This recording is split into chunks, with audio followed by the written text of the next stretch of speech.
हाय काजल दीदी। काजल चौंक उठी। अरे ये तो तनु की आवाज है। वह उल्लासित मन से छोटी बहन की ओर लपकी। अरे तू तनु, आने की खबर भी नहीं दी। अचानक कैसे आना हुआ? कुछ मत पूछो दीदी, मेरी कंपनी का एक सर्वे है, उसी के लिए 3 महीने तक मुझे यहीं रहना है।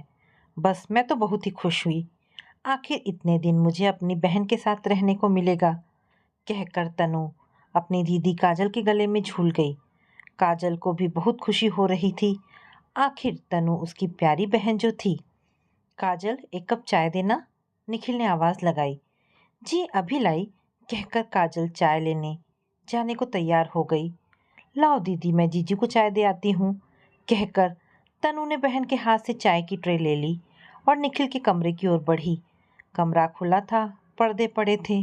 उसने झांक कर देखा, निखिल की पीठ दरवाजे की ओर थी। वह अपना कोई प्रोजेक्ट तैयार कर रहा था। तनु ने चाय साइड टेबल पर रख दी और निखिल की आंखों को अपने हाथों से बंद कर दिया। निखिल हड़बड़ा गया।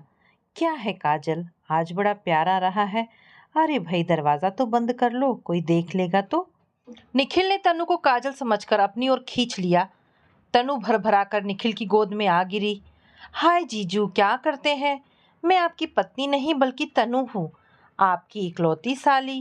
क्यों चौंक गए ना? तनु संभलती हुई बोली। हाँ चौंक तो गया ही। चलो कोई बात नहीं, आखिर साली भी तो आधी घरवाली होती है। निखिल ने ठहाका लगाया। क्या बात है, बड़े खुश हो रहे हो? काजल भी वहां आ गई। हाँ भाई, खुशी तो होगी ही। अब इतनी सुंदर साली को पाकर मन पर कंट्रोल कैसे रखा जा सकता है? दिल ही तो है मचल गया। निखिल ने शौखी से कहा। ज्यादा ना मचले, थोड़ा कंट्रोल रखो। मेरी बहन कोई सेंट मेंट की नहीं है जो किसी का भी दिल मचल जाए। काजल ने निखिल को छेड़ा और दोनों बहनें हंसती हुई कमरे से बाहर आ गईं। दिन के 11:30 बज रहे थे। तनु को ऑफिस सर्वे के लिए निकलना था। वह तैयार होने चली गई। निखिल भी ऑफिस के लिए तैयार होने चला गया। दोनों साथ ही निकले। तनु ऑटो के लिए रोड की ओर बढ़ने लगी कि तभी निखिल ने पीछे से आवाज दी। रुको साली साहिबा, तुम्हारी प्रोजेक्ट साइट मेरे ऑफिस के रास्ते में ही है, मैं तुम्हें छोड़ दूंगा। काजल ने भी हाँ में हाँ मिलाई और अनु लपक कर निखिल की बगल वाली सीट पर बैठ गई। निखिल ने कहा, बेल्ट लगा लो तनु, यहाँ ट्रैफिक रूल्स बहुत ही कड़क हैं। तनु ने बेल्ट लगाने की कोशिश की, लेकिन वह लग नहीं रही थी। शायद कहीं फंसी हुई थी। उसने मजबूरी से निखिल की ओर देखा। निखिल समझ गया और थोड़ा झुककर बेल्ट को खींचने लगा कि अचानक बेल्ट खुल गई। तनु झटका खाकर निखिल की ओर लुढ़क गई। सॉरी जीजू, उसने धीरे से कहा। ओके, जरा ध्यान रखा करो, निखिल ने गाड़ी बढ़ाते हुए कहा। अब यह रोज का नियम बन गया था। निखिल तनु को उसकी साइड पर छोड़ता और शाम को लौटते हुए उसे साथ में भी ले आता था। वैसे तो यह एक सामान्य बात थी। जब दोनों का टाइम और रास्ता भी एक ही था तो साथ आने जाने में कोई बड़ी बात नहीं थी। लेकिन यह प्रतिदिन का जो साथ था वह बिना किसी रिश्ते के एक अनजान रिश्ते की ओर बढ़ रहा था। निखिल जवान था और उसका दिल हमेशा आज़ाद रहता था। सुंदर पत्नी के साथ ने उसे और भी अधिक मनचला बना दिया था। सुंदर औरतों के साथ उसे मज़ा आता था। अब हर समय उसे काजल का साथ तो उपलब्ध नहीं होता था, तो वह दूसरी लड़कियों की ओर आकर्षित होने लगता था। वह सोचता भी था कि ये गलत है, किंतु आंखें उनका क्या, उन्हें बंद तो नहीं किया जा सकता था। उन्हें देखने से कोई कैसे रोक सकता था? तनु भी जवान थी, अपरिमित सौंदर्य की स्वामिनी थी। उसका दिल जब तक मचलता रहता था। पुरुषों की सौंदर्य लोलुप नजरों का वह आनंद उठाती थी। पुरुष के साथ की कामना भी करती थी, लेकिन अपनी मर्यादों को समझते हुए। उसे निखिल का साथ अच्छा लगने लगा था। यद्यपि कि उसे अपने पर शर्म भी आती थी कि वह जो कुछ भी कर रही है वह गलत है। निखिल उसकी बहन का सुहाग है, जिसकी ओर देखना भी सही नहीं है, लेकिन मन उसका क्या, उस पर तो किसी का वश नहीं चलता। तनु जवानी के नशे में चूर थी और पुरुष साथ की कामना करती रहती थी, जो विवाह से पूर्व संभव ना था। लेकिन निखिल के साथ सटकर बैठना, उसके साथ घूमना फिरना सब बहुत लुभावना लगता था। उसे अपनी बहन काजल की आंखों में देखते हुए डर लगता था, क्योंकि उन आंखों में अनेक शंका भरे प्रश्न होते थे जिनका उसके पास कोई उत्तर नहीं होता था। वह कभी भी अपनी दीदी काजल से आंख मिलाकर बात नहीं कर पाती थी। काजल सब देख समझ रही थी। उसे आश्चर्य भी होता था और दुख भी। आश्चर्य निखिल के रवैये पर था। वह पत्नी को कम से कम टाइम देता, खाने पीने में रुचि ना दिखाता। उसके बर्ताव में आए इस बदलाव से काजल अनजान नहीं थी। दुख इस बात का था कि उसकी प्यारी छोटी बहन उसके साथ विश्वासघात कर रही थी। दिन प्रतिदिन तनु और निखिल की नज़दीकियां बढ़ती जा रही थी। अब उन्हें इस बात की कोई भी फिक्र नहीं थी कि काजल शाम की चाय पर उनका वेट कर रही होगी। वे दोनों तो घूमते फिरते रात के 9 बजे से पहले कभी भी घर नहीं आते थे। काजल जब भी निखिल से देरी का कारण पूछती तो जवाब तनु देती, हाँ दीदी, जीजू तो टाइम पर लेने के लिए आ गए थे, लेकिन मेरा मन आइसक्रीम खाने का कर रहा था और बाजार वहां से दूर भी बहुत था। अब समय तो लगता ही है ना। और कभी कॉफी का बहाना, कभी ट्रैफिक का बहाना। काजल इन सब बातों का मतलब अच्छी तरह समझती थी। और चाय, वह धीरे से पूछती, अब चाय क्या पियेंगे दीदी, सीधे डिनर ही खिला देना। क्यों जीजू? हाँ और क्या, वैसे भी मैं बहुत थक गया हूँ, जल्दी ही सोना चाहूँगा। निखिल उबासी लेने लगता। इधर सुबह दोनों जल्दी ही उठकर गार्डन की सैर करने जाते थे। कभी भी काजल से चलने के लिए नहीं कहते थे। काजल मन ही मन चिढ़ती थी और समस्या की छुटकारा का उपाय भी सोचती थी, जो उसे जल्दी ही मिल गया। वह भी अकेले ही सैर पर निकल पड़ी और जॉगिंग करते हुए निखिल तथा तनु की बगल से हाय करते हुए मुस्कुराकर आगे बढ़ गई। दोनों भौचक्के से उसकी ओर देखने लगे। काजल को वॉकिंग सूट में देखकर निखिल अपनी आंखें मलने लगा। ये काजल का कौन सा अनोखा रूप था जिससे वह अनजान था। घर आकर काजल ने टेबल पर नाश्ता लगा दिया और उन दोनों का इंतजार किए बिना खुद नाश्ता करने लगी। तभी निखिल भी आ गया। ये क्या मैडम, आज मेरा इंतजार नहीं किया, अकेले ही नाश्ता करने बैठ गई? तो क्या करती, सैर करके आई हूँ, भूख भी कसकर लगी है, फिर खाने के लिए किसका इंतजार करना? काजल ने ब्रेड पे बटर लगाते हुए कहा। निखिल तथा तनु ने दोनों ने ही काजल में आए इस परिवर्तन को महसूस किया।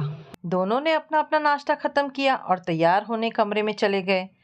काजल, मेरा टिफिन पैक कर दिया? निखिल ने आवाज लगाई। नहीं तो, रोज ही तो टिफिन वैसा ही भरा हुआ वापस आता है। मैंने सोचा क्यों बर्बाद किया जाए। और तनु तो यूं भी फिगर कॉन्शियस है, वह तो दोपहर में जूस और सलाद ही लेती है, ऐसे में खाना बनाने का फायदा ही क्या? काजल ने थोड़ा कटाक्ष के साथ कहा। और हाँ निखिल, घर की डुप्लीकेट चाबी लेते जाना, क्योंकि आज शाम को मैं घर पर नहीं मिलूंगी, मुझे कहीं बाहर जाना है। कहाँ? निखिल को आश्चर्य हुआ। उनके शादी को 2 साल बीत गए थे। कभी भी ऐसा नहीं हुआ था कि निखिल आया हो और काजल घर पर ना मिली हो। अरे, मैं तुम्हें बताना भूल गई थी, अक्षय आया हुआ है। काजल की आवाज में चंचलता थी। कौन अक्षय? क्या मैं उसे जानता हूँ? निखिल ने थोड़े तीखे स्वर में पूछा। नहीं, तुम कैसे जानोगे? कॉलेज में हम दोनों साथ थे, मेरा बेस्ट फ्रेंड है। जब भी कोई कार्यक्रम कॉलेज में होता था, हम दोनों का ही साथ होता था। क्यों तनु, तू तो जानती है ना उसे? काजल तनु की तरफ देखती हुई बोली। तनु का चेहरा बेरंग हो चला था। धीरे से बोली, हाँ जीजू, मैं उसे जानती हूँ, वह घर भी आता था। आपकी शादी के समय वह अमेरिका में था। अरे, काजल ने तो कभी अपने किसी ऐसे दोस्त का जिक्र भी नहीं किया। निखिल के स्वर में रोष छलक रहा था।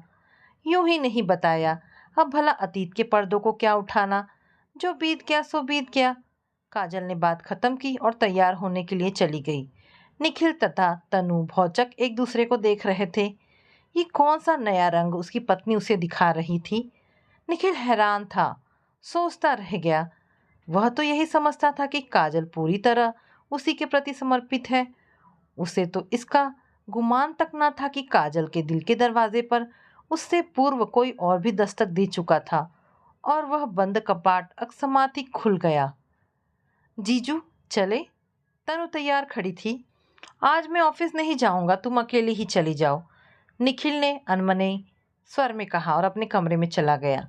भड़ाक दरवाज़ा बंद होने की आवाज़ से तनु चीख उठी। तो क्या जीजू को जलन हो रही है अक्षय से? वो सोचने को मजबूर हो गई। इधर निखिल बेचैन हो रहा था। वो सोचने लगा, मैं पसीने पसीने क्यों हो रहा हूँ? आखिर क्यों मैं सहज नहीं हो पा रहा हूँ? हो सकता है दोनों सिर्फ दोस्त ही रहे हो, तो फिर मन क्यों गलत दिशा की ओर भाग रहा है? मैं क्यों जलन से जल रहा हूँ? और पिछले 2 सालों में कभी भी काजल ने ऐसा कुछ भी नहीं किया जिससे मेरा मन सशंकित हो। वो पूरी निष्ठा से मेरा साथ निभा रही है, मेरी सारी ज़रूरतों का ध्यान रख रही है। मेरा परिवार भी उसके गुणों और ईमानदारी का कायल हो चुका है। तो फिर ऐसा क्यों हो रहा है? क्या तूने उसके प्रति पूरी निष्ठा रखी? उसके मन से आवाज़ आई। क्या तनु को देखकर तेरा मन डामाडोल नहीं हो उठा? क्या तूने तनु के संग ज़्यादा अतरंगता नहीं दिखाई? कितने दिनों से तूने काजल को अपने पास आने भी नहीं दिया? क्यों? आखिर क्यों? क्या तेरे प्यार में बेवफाई नहीं है? नहीं नहीं, मेरे प्यार में कोई भी बेवफाई नहीं है। वह बड़बड़ा उठा। तनु हमारी मेहमान है और उसका पूरी तरह ख्याल रखना भी तो हमारा कर्तव्य है। इसीलिए काजल को तनु के साथ उसी के कमरे में सोने के लिए कहा, ताकि उसे अकेलापन ना लगे। मेरा ऐसा कोई बड़ा अपराध भी नहीं है, निखिल ने स्वयं को आश्वस्त किया। लेकिन शंका का नागफन काढ़े जब तक खड़ा हो जाता था। रात के 8 बज गए। कहाँ होगी, अभी तक आई नहीं। निखिल कल्पनाओं के जाल में उलझता जा रहा था। क्या कर रहे होंगे दोनों? शायद पिक्चर देखने गए होंगे। पिक्चर? नहीं नहीं, आजकल कैसी कैसी पिक्चर बन रही है। पता नहीं दोनों स्वयं पर काबू रख पा रहे होंगे भी या नहीं। निखिल का मन उद्वेलित हो रहा था। जी में आ रहा था कि अभी उठे और दोनों को घसीटते हुए घर ले आए। शादी मुझसे, प्यार किसी और से? अरे जब उसी का साथ निभाना था तो मना कर देती शादी के लिए। निखिल का पारा 7वें आसमान पर चढ़ता जा रहा था। अब तो थिएटर भी खत्म हो गया होगा। फिर कहाँ होंगे दोनों? क्या पता किसी होटल में गुलछर्रे उड़ा रहे हो। आखिर अक्षय होटल में ही तो ठहरा होगा। हो सकता है दोनों एक भी हो गए हो। उसका माथा भन्ना रहा था। तभी फोन बज उठा। अरे यह तो काजल का फोन है। अच्छा, तो जानबूझकर छोड़ गई है ताकि मैं उसे फोन भी ना कर सकूं। देखूं किसका फोन है। उसने फोन उठाया। काजल के पापा का फोन था। हेलो। उसकी आवाज़ धीमी लेकिन चुभती हुई थी। अरे बेटा निखिल, मैं बोल रहा हूँ, काजल का पापा। कैसे हो बेटा? काजल कहाँ है? जरा उसे फ़ोन देना। काजल अपने किसी दोस्त के साथ बाहर गई हुई है। मैं घर पर ही हूँ। बताइए क्या बात है? निखिल के स्वर में खींच स्पष्ट थी। खुशखबरी है, तुम्हें भी सुनकर खुशी होगी। अरे भाई, तनु की शादी फिक्स हो गई है। बड़ा ही अच्छा लड़का मिल गया है। अब तनु को जॉब छोड़नी पड़ेगी क्योंकि लड़का अमेरिका में सेटल है। वह तो अचानक ही आ गया। घर भी आया था। हम उसे पहले से जानते हैं। अक्षय नाम है उसका। काजल के साथ ही तो पढ़ता था। अब ये कौन सा दोस्त है काजल का जो अचानक ही आ गया और जिसका नाम भी अक्षय है और जो तनु से विवाह करने को भी राजी हो गया। निखिल सोचने पर मजबूर हो गया। अच्छा, बड़ी खुशी हुई। वैसे काजल का एक और दोस्त भी है, अक्षय, जो यहाँ आया हुआ है और पूरे दिन से काजल उसी के साथ है। अभी तक घर भी नहीं लौटी। निखिल का स्वर व्यंग्यात्मक था, लेकिन उधर से फोन पर टू टू की आवाज़ आ रही थी। शायद नेटवर्क चला गया था। आने दो काजल को, आज फैसला करना ही होगा। आखिर वह चाहती क्या है? अरे जब उसी के साथ रंगरेलियां मनानी थी तो मुझसे शादी क्यों किया? मेरे प्यार में उसे क्या कमी नजर आई जो वह दूसरे के साथ टाइम बिता रही है? मैं चुप हूँ इसका मतलब ये तो नहीं कि मुझे कुछ बुरा नहीं लग रहा है।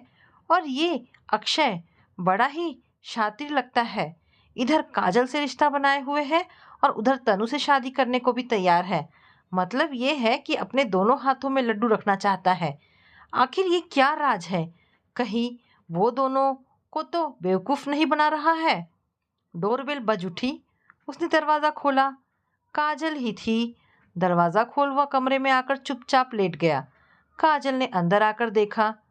कमरे में अंधेरा है और निखिल लेटा हुआ है। अरे अंधेरे में क्यों पड़े हो? लाइट तो जला लेते। उसने लाइट जलाते हुए कहा। रहने दो काजल, अंधेरा अच्छा लग रहा है। हो सकता है उजाले में तुम मुझसे आंखें ना मिला सको। उसकी आवाज में तड़प थी। क्यों, ऐसा क्या हो गया जो मैं तुमसे आंखें ना मिला सकूंगी? काजल ने तीखी आवाज में कहा। तुम अच्छी तरह जानती हो क्या हुआ है और क्या हो रहा है। मैं बात बढ़ाना नहीं चाहता। मुझे नींद आ रही है, लाइट बंद कर दो, सोना चाहता हूँ, कहकर उसने करवट बदल लिया। काजल मन ही मन मुस्कुरा उठी। तो तीर निशाने पर लगा है। जनाब बर्दाश्त नहीं कर पा रहे हैं। उसने भी तकिया उठा लिया और सोने की कोशिश करने लगी। सुबह उठकर उसने अपने दिन के अनुसार सारे काम किए। निखिल तथा तनु को बेड टी दी, डाइनिंग टेबल पर नाश्ता लगा दिया और नहाने के लिए जाने लगी। तभी उसका फ़ोन बज उठा। निखिल जल्दी से फ़ोन उठाने के लिए लपका, तभी काजल ने उठा लिया। स्क्रीन पर नाम देखकर मुस्कुराने लगी। हेलो, हाँ हाँ, पूरा प्रोग्राम वही है, कोई भी बदलाव नहीं है। मैं भी बस तैयार होकर तुम्हारे पास ही आ रही हूँ। फ़ोन रखकर उसने बड़े ही आत्मविश्वास से निखिल की ओर मुस्कुराकर देखा। निखिल अंदर ही अंदर जल भुन गया। आज फिर कहाँ जा रही है? लगता है पर निकल आए हैं, अब काटने ही होंगे।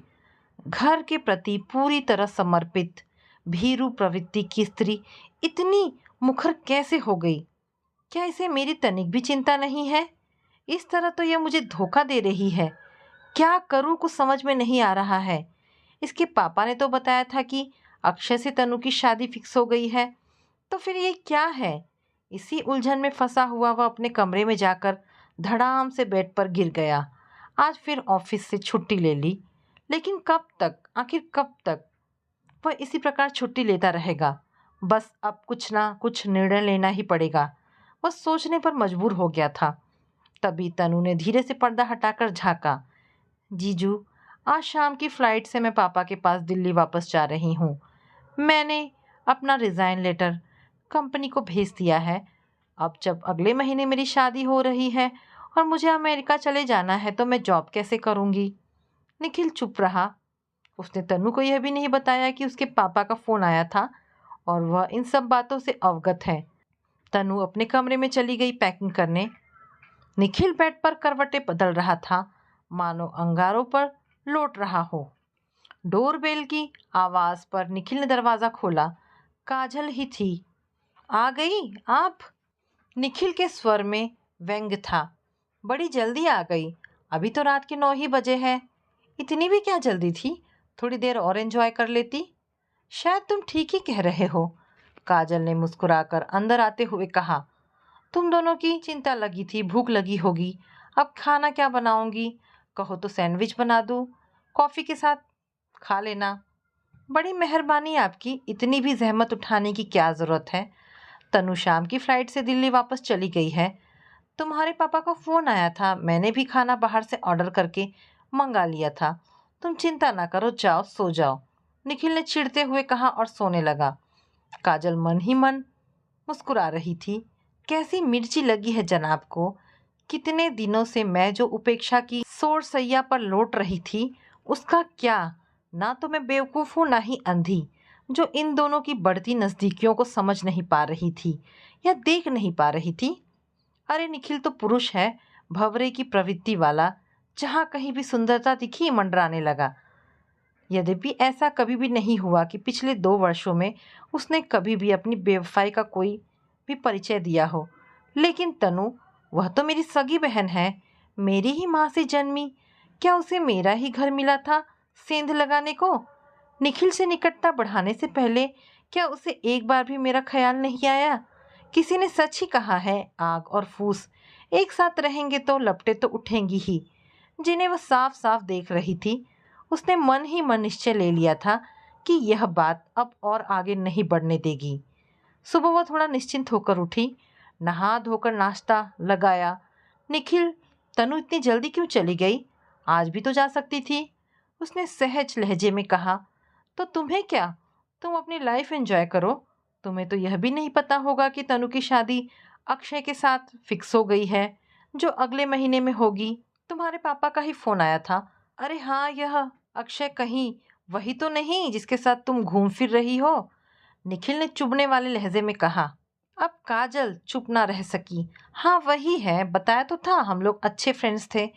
तुम मिलना चाहो तो लंच पर बुला लेते हैं। और उसने फोन लगा दिया। निखिल हैरान था। इसके पापा ने तो बताया था कि अक्षय वहां आया हुआ है, तो फिर ये किसके साथ 2 दिनों से घूम फिर और खा पी रही थी। और काजल ने बड़ा ही शानदार लंच बनाया था, सभी कुछ निखिल की पसंद का था। शाही पनीर, भरवा भिंडी, मटर पुलाव, सलाद और रायता, खीर। 2 बजे दरवाजे की घंटी बज उठी। निखिल ने दरवाजा खोला। सामने उसकी बुआ की बेटी श्वेता खड़ी मुस्कुरा रही थी। वह और काजल अच्छी सहेली बन गई थी। हाय भैया, भाभी कहाँ है? वह तो रसोई में है। उसका कोई दोस्त लंच पर आने वाला है, बस उसी की तैयारी कर रही है। निखिल हड़बड़ा गया था। अच्छा, तो भाभी से कहिए उनका दोस्त आ गया है। श्वेता मुस्कुरा रही थी। क्या? कहाँ है? निखिल का माथा चकरा रहा था। आपके सामने ही तो है। तुम? सच भाभी बहुत मज़ेदार है। 2 दिनों से जो मज़े वे कर रही थी, वर्षों से नहीं किए थे। पूरे दिन दिन भर साथ रहना, रात में देर से आना। निखिल उलझन में था। तभी पीछे से हंसती हुई काजल ने आकर निखिल के गले में अपनी बाहें डाल दी। हाँ निखिल, ये हम दोनों की मिली भगत थी। काजल की आवाज़ में मृदु हास्य का पुट था। भैया, और तनु कहाँ है?